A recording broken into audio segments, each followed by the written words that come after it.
ओम श्री परमात्मने नमः। श्री चैतन्य चरित्रावली अध्याय प्रेम की अवस्थाओं का संक्षिप्त परिचय। आगे मिलन। यह विषय वर्णातीत है। सब मिलन में क्या सुख है, यह बात तो अनुभवगम्य है। इसे तो प्रेमी और प्रेम पात्र के सिवा दूसरा कोई जान ही नहीं सकता। इसीलिए कवियों ने इसका विशेष वर्णन नहीं किया है। सम्मिलन सुख को तो दो ही एक होकर जान सकते हैं। वे स्वयं उसका वर्णन करने में असमर्थ होते हैं। फिर कोई वर्णन करे भी तो कैसे करे। अनुभव होने पर वर्णन करने की शक्ति नहीं रहती और बिना अनुभव के वर्णन व्यर्थ है। इसलिए इस विषय में सभी कवि उदासीन से ही दिख पड़ते हैं। श्रीमद्भागवती में वर्णन है, किंतु वह आटे में नमक के समान प्रसंगवश यत्किंचित है। सभी ने विरह के वर्णन में ही अपना पांडित्य प्रदर्शित किया है, और यदि कुछ वर्णन हो सकता है तो यत्किंचित विरह का ही हो सकता है। उसी के वर्णन में मजा है। सब मिलन सुख को तो वे दोनों ही लूटते हैं। सुनिए, रसिक रस खान जी ने दूर खड़े होकर इस सब मिलन का बहुत ही थोड़ा वर्णन किया है, किंतु वर्णन करने में कमाल कर दिया है। दो प्रेमियों के सम्मिलन का इतना सजीव और जीता जागता चित्र शायद ही किसी अन्य कवि की कविता में मिले। एक सखी दूसरी सखी से श्री राधिका जी और श्री कृष्ण के सम्मिलन का वर्णन कर रही है। सखी कहती है, कैसा सजीव वर्णन है, वह भी कालिंदी कुलपुर एकांत में हुआ था, इसीलिए छिपकर सखी ने देख भी लिया। कहीं अंतपुर में होता तो फिर वह वहाँ उसकी पहुँच कहाँ। दो पैरों पायो दोऊ लेत है बलियाए उन्हें, भूल गई गया इन्हें गागर उठाएबो। कहकर तो सखी ने कमाल कर दिया है। धन्य है ऐसे सम्मिलन को। विरह इन तीनों में उत्तरोत्तर एक दूसरे से श्रेष्ठ हैं। पूर्वानुराग की अपेक्षा मिलन श्रेष्ठ है और मिलन की अपेक्षा विरह श्रेष्ठ है। प्रेम रूपी दूध का विरह ही मक्खन है। इसीलिए कबीरदास जी ने कहा है, बिरहा बिरहा मत कहो, बिरहा है सुल्तान। जेहि घट बिरह न संचरे, सो घट जान मसान। अब विरह के भी तीन भेद हैं, भविष्य विरह, वर्तमान विरह और भूत विरह। इनमें भी परस्पर उत्तरोत्तर उत्कृष्टता है। भावी विरह बड़ा ही करुणोत्पादक है, उससे भी दुखदायी वर्तमान विरह। भूत विरह तो दुख सुख की पराकाष्ठा से परे ही है।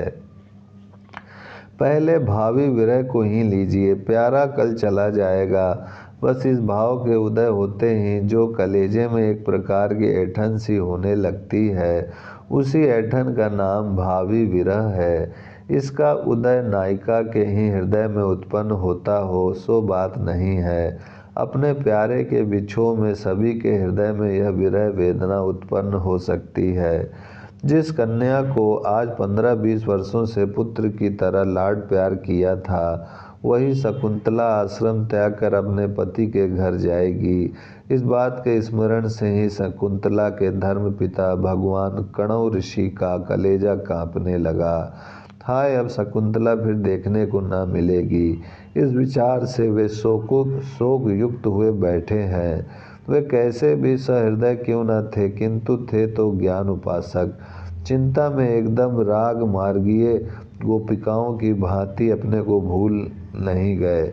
ये उस अंतःकरण की स्वाभाविक प्रवृत्ति पर विचार करते करते कहने लगे, ऋषि के इन वाक्यों में कितनी करुणा है, कैसी वेदना है। पुत्री विरह का यह संस्कृत भाषा में सर्वोत्कृष्ट श्लोक कहा जा सकता है।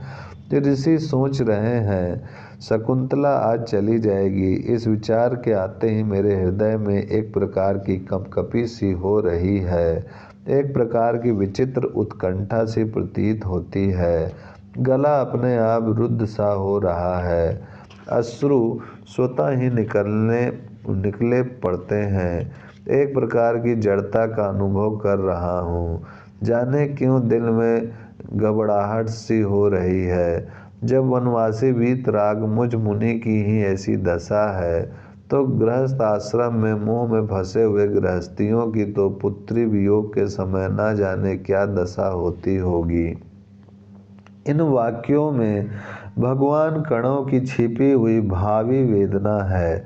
वे अपने भारी ज्ञान के प्रभाव से उसे छिपाना चाहते हैं, किंतु श्री कृष्ण के मथुरा गमन का समाचार सुनकर गोपिकाओं को जो भावी विरह वेदना हुई वह तो कुछ बात ही दूसरी है। वैसे तो सभी का विरह उत्कृष्ट है, किंतु राधिका जी के विरह को ही सर्वोत्कृष्ट माना गया है। एक सखी इस हृदय को हिला देने वाले समाचार को लेकर श्रीमती जी के समीप जाती है। उसे सुनते ही राधिका जी किम कर्तव्य विमूढ़ सी होकर प्रलाप करने लगती हैं। उनके प्रलाप को मिथिला के अमर कवि श्री विद्यापति ठाकुर के शब्दों में सुनिए। आहा, कितना बढ़िया वर्णन है। राधिका जी कह रही हैं कि मैं क्या करूं, कहाँ जाऊं, कुछ अच्छा नहीं लगता। अरे ये निष्ठुर प्राण भी तो नहीं निकलते।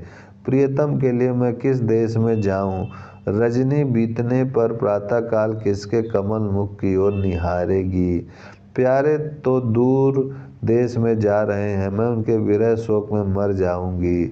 समुद्र में कूदकर प्राण गंवा दूंगी, जिससे लोगों की दृष्टि से ओझल रह सकूं। नहीं तो प्यारे को गले की माला बनाकर देश विदेशों में योगिनी बनकर घूमती रहूंगी। कवि विद्यापति इस दुखपूर्ण गान को गाता है। इसमें लक्ष्मा और राजा शिवसिंह प्रमाण है। यह भावी विरह का उदाहरण है। अब वर्तमान विरह की बात सुनिए। ओम शांति शांति शांति।